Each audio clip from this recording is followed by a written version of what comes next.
One thing I always say, Andrew, you and I will not get good at golfing by talking about fucking golfing, by watching 800 YouTube videos and be subscribed to 45 different golfing channels, unless we grab the club and we go to the fucking course and practice. We got to swing that bitch over and over and over again. Sorry for getting a little bit cussy here, but like, it's people just talk about music careers and talk about music marketing, talk about building a fan base, talk about the best thumbnails, talk about the best plugins for engineering, talk about shut the fuck up and do the work. Yeah, it's I know some people who do this thing where they find something like a course and they just buy it, and then they find another one and they buy it, and they see another one and they buy it, and they end up with like 15 courses that they've never fully consumed. But even if they consume them, they end up not practicing them because once they finish them, they go on the next course. And like, you know, obviously Adam and I are fans of courses. We both sell courses. Right. You know, I mean, and but it's like, you have to actually do the stuff. My mode of operation is usually under promise, over deliver. That tends to be how I tend to land and then continue to improve upon my status with these companies, because I'm always giving 100% plus more, and always going above what we've talked about doing. Yeah, it's helped a lot. Yeah, I think a lot of people in music don't appreciate that this is a professional industry, and a lot of people in the industry appreciate the professionalism. So they see the rock stars of the world being like crazy and doing drugs or whatever, and they assume the whole industry is just a bunch of nonsense. But it's just like any other industry in many ways. Like, I call it salting the algorithms, because you're sort of guiding them. If they know nothing about you, they know absolutely nothing about you, then you're placing yourself on a playlist surrounded by music that is like your music will help them. And I think a lot of the platforms talk about the fact that they sweep the web, they sweep the internet, sweep socials to find out more about you as an artist. So the more you have out there about yourself, the more likely you'll get some traction within the platforms. So that's also really important. It's been really important for a long time. I remember hearing that in 2017 when someone was asked at one of the conferences, okay, I want to get my music on one of the big playlists. What do I do? And the answer was, work your socials. Work your socials. Really, really work your socials. Stay in it. Work your socials. That was the answer. It wasn't call me because I'll get you on it. It wasn't, pay me some money, I'll get you on it. It was make yourself known outside the platform. The video in the ad, and when I say video in the ad, I mean like the video you show to people is the most important part of the equation minus the song. Like, the song is actually the most important part that determines a good campaign or a bad campaign. After the song, the video is the number one priority. So if you're trying one video or you're using a bad video, that's going to hurt your campaign. Anything. Like, you could skip all the complex audience testing, right? Like, this stuff's important. Audience testing. And it matters. But if you had to do a choice between testing audiences and testing ads, test ads every day of the week. Like, the ads are the most important part of the equation aside from the song, for sure. Play your song through the speaker, set up another phone recording you in that cool spot, and just lip sync your entire song. You'll do that in like 2 other spots. And then after that, you'll kind of go back into CapCut, layer the actual song over it, and then add in, like the lyrics on screen. And then now you have, the opportunity to make like 3 or 6 different content pieces from each of those takes. You take the intro, you take the verse, you take the bridge, so on and so forth. And then from there, like, you have like at least a week or 2 worth of content to pump out pretty regularly. So again, it doesn't take time. It doesn't take a lot of time. It just takes effort. Like, I just gave you like the golden ticket, and, the hundreds of people that watch this, maybe like not even 1% will actually go out and do it and be able to. A brand really has to start with what we refer to and what many marketers refer to as brand pillars. And a brand pillar, there should be 3 or 4, maybe 5 of them, answers the question who. It could also answer what, but are you a mystical mama? Are you a social justice warrior? Are you a good time party guy? Are you a genius multi-instrumentalist? Are you a ethereal piano player? That's Those are some examples, but it also goes much deeper. Are you a vehement New Yorker? You know, there's all kinds of ways that your brand could show up. And to do a really good brand pillar study, you have to look deep within and figure that part out. So your content messaging can do all the work in attracting, nurturing, and converting potential fans as needed. And once again, without spending a penny on paid ads. As long as you lead with the right strategy, you can create discovery content. That's exactly what those covers were. Helping people find out about you. And it had the headline, it had the hook, and your content would speak to that perfect fan. So he would say things like, if you're a real Burna Boy fan, I wrote this verse for you. Or he'd say something like, if WizKid was born in London, UK, he would sound like this. And he had these variations of these headlines that spoke to his tribe.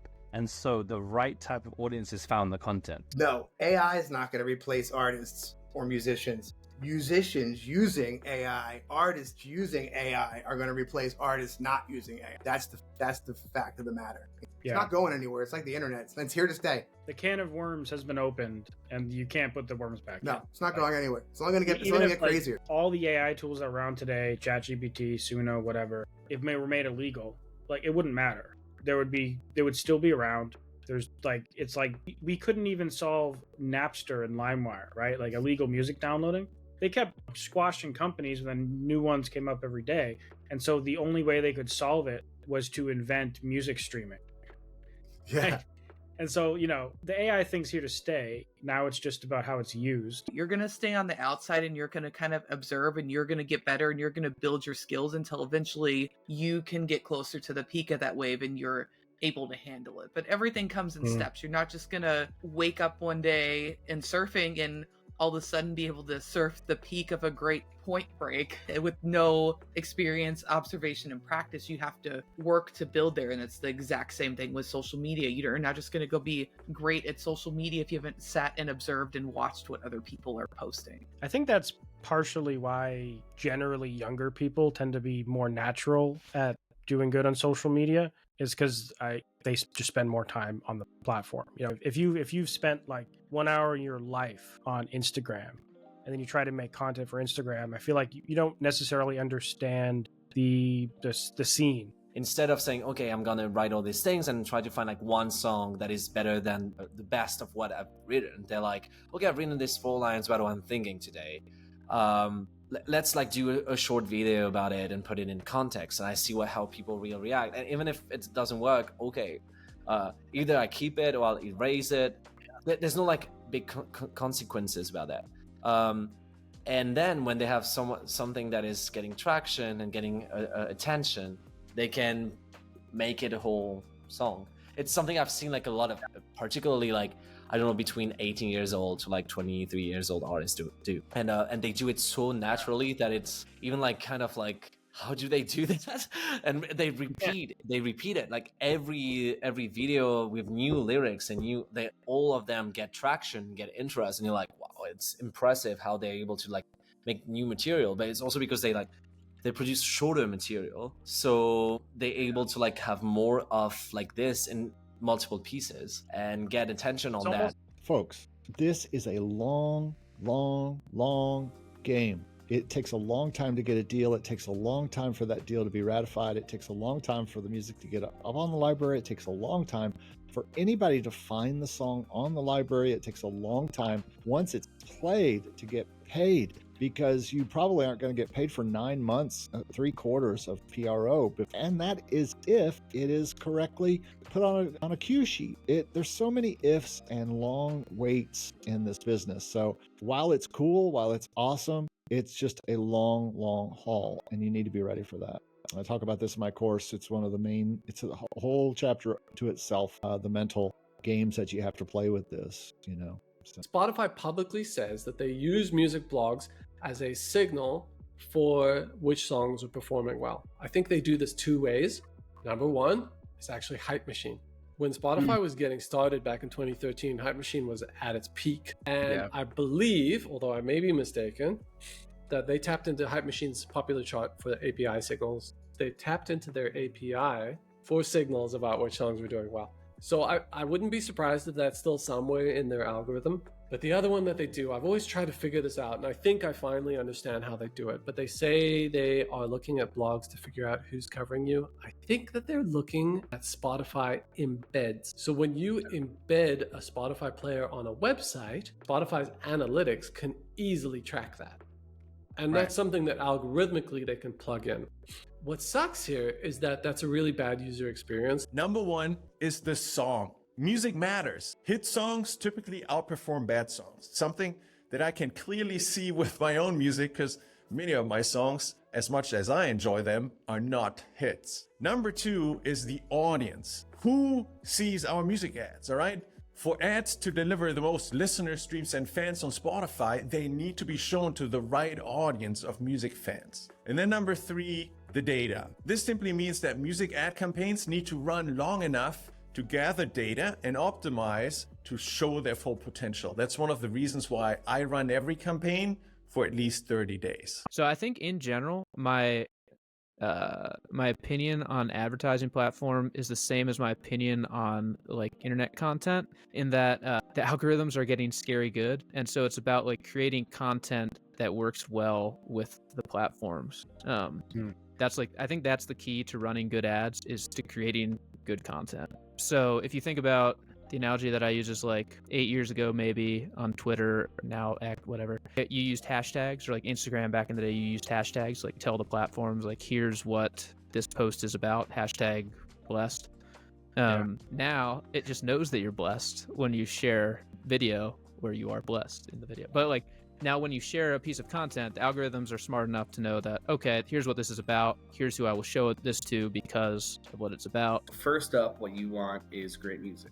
Then you need to build a community around that music by going to shows, talking to other people who like the same things. But then you need great content around that music, right? Those first three things kind of happen around the same time, right? Only after you've sort of understood, here is my brand, I have a little organic buzz, I have some posts, I have great music, only then do ads make sense, because then there's actually something meaningful there. Right? Like, if you haven't done any of that groundwork, ads will help you. But, like, if there's nothing for people to sink their teeth into, then what the fuck? You know what I mean? The people that do covers for songs, right? Maybe you're still a pianist, we'll use that example, and you do covers and you make these really awesome covers of popular songs. So what you're doing there is you're leveraging a trend and a broader awareness. You're doing what's called borrowed authority. So there's the authority of this really popular song, and you're doing a cover of it. So the algorithm is able to say, well, people like this song, or this one person watched this one music video from this million subscriber artist. They watched it 10 times, and this small channel created a cover of it. We're going to suggest it to them. So that's how it works. So that's one angle that you'd have to be taking. There's lots of other angles. Like we might be talking about this later on, but people like Connor Price, where a lot of his, like how I found him was through skits. So arguably that's content. That's additional content. It's featuring the music, right? But I think the common denominator here is there's almost always something else that has to be done in addition. That's why I said at the beginning, some sort of hybrid that has to be done in addition to the art itself to be successful. Think of any algorithm on social media. Are you keeping this person on the platform more so that they either use it more and they retain the customer? If I'm on Spotify a lot, it's likely that I will keep my subscription up. Right. That is all they care about. If this playlist is helping them stay on Spotify longer, Spotify will rank it higher. If I'm watching more things on Facebook and that video keeps getting views, they will keep feeding it into the algorithm so that they can serve more ads. That is it for Spotify. It is not the replenishing of songs. It is not anything else, but is this playlist keeping the most listeners on this platform? So that's why you can see a playlist have 100 followers and it's ranking above a playlist that has 10,000 followers. Right. Because that one has more listeners on it. That is literally it. You know, it's like if you set up a food stand and you give all your food away and you've never given them an opportunity to buy, don't be mad because they keep showing up and eating your free food. That's what you're doing. And that's what a lot of artists are doing. They just keep giving free food and they never ask for a buy, or but they're scared to ask for the buy, or they don't know what to offer. That's why you come seek outside help, to let somebody coach you through that. Because people are spending, people are streaming. Streaming is 87% of the music business is streaming income now, not touring, but streaming. $8.7 billion so far this year. So somebody's making money. Is it you? Somebody's making the money. So starting with locally, look at areas that think about it from the venue standpoint. How do they make money? They make money because you get people in the room. Unfortunately, most of the time it's not because any of us are so amazing. Sometimes that happens, but even if you're amazing, if you only bring 3 people out to a venue, it doesn't really help the club. So what you want to do is look for situations where you can actually be a good partner with the venue. And it's hard for people to get their head around that. And it took me a long time to really understand that.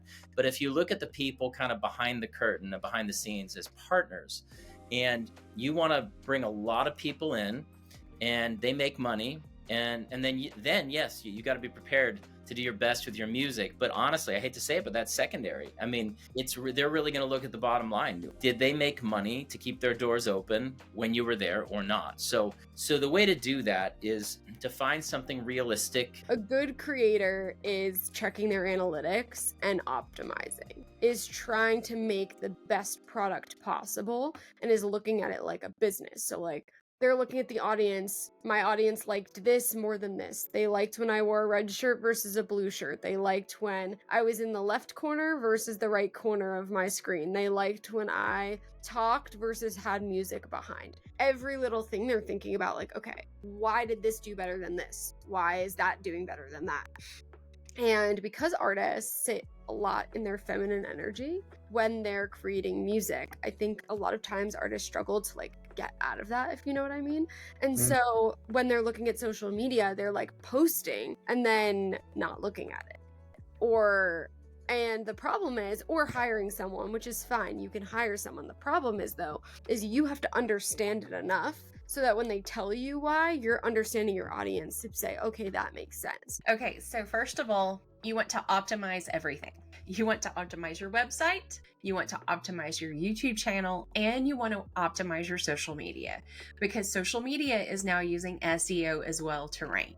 You want to focus in on targeted keywords. Think about what people would be searching for that you would want them to find your music. And you want to have those keywords peppered throughout all 3 platforms. You also want to make sure your website is mobile friendly, because everybody does their first Google search these days from their phone.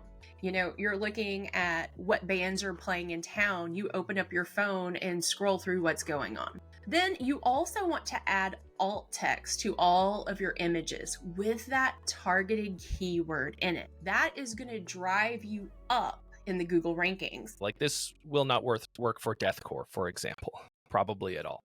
But I call it the campfire test. Okay. Can you take the song?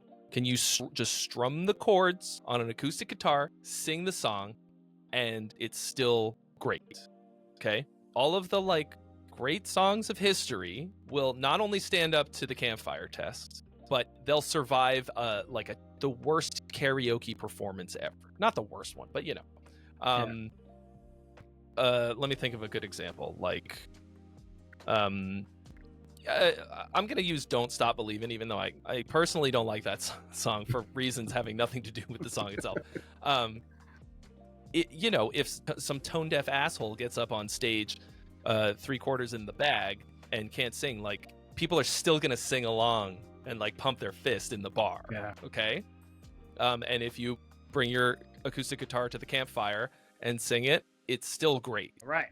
Wendy, why is artist development essential for success as an artist? Oh my goodness. You have to know who you are in order to share yourself externally with the world, right? Now, can you do it without a lot of consciousness? Because you're I'm just driven to write this song and I'm driven to say these things and I know I want to get on stage. Absolutely. But actual artist development will help shave years of your trajectory, years of wandering and trying to figure yourself out, So actual guidance in artist development will save you a lot of time, will make things a lot more clear and more fun, in the sense of when the artist knows, like, I know my purpose, I know my message, I know why I want to talk to people. Your own motivation, like your reason to get out of bed is bigger than yourself, which is really essential. I think the sync licensing is cool, but I wouldn't put all your eggs in that basket unless you want to, in which case you then weaken your artist brand, because you're like, I'm going to focus on sync licensing and I'm going to write songs for sync, and those songs are very commercial and watered down by nature. I mean, so rather what I would recommend for our people to do is, like, if you're in the sync world, write as an artist, stay true as an artist, and if your song happens to get licensed, that's great, and continue to like find sync licensing agents or music supervisors and just pitch them your music, but just say, like, it's my music, I'm not writing for sync. That's what I would recommend.